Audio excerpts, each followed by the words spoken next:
దాటడానికి వానాకాలం వచ్చిన ప్రతిసారి కూడా అనేక మంది ఇబ్బంది పడుతుంటారు.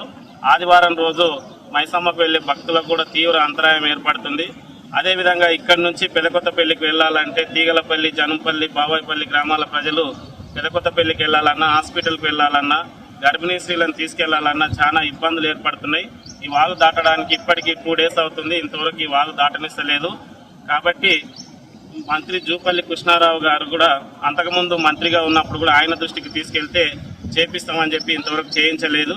అదేవిధంగా బీఆర్ఎస్ ప్రభుత్వంలో 6 కోట్లకు శిలాఫలకం వేసారు తప్ప అది ఇంతవరకు శాంక్షన్ కాలేదు. ఇది నిర్మాణం కూడా జరగలేదు.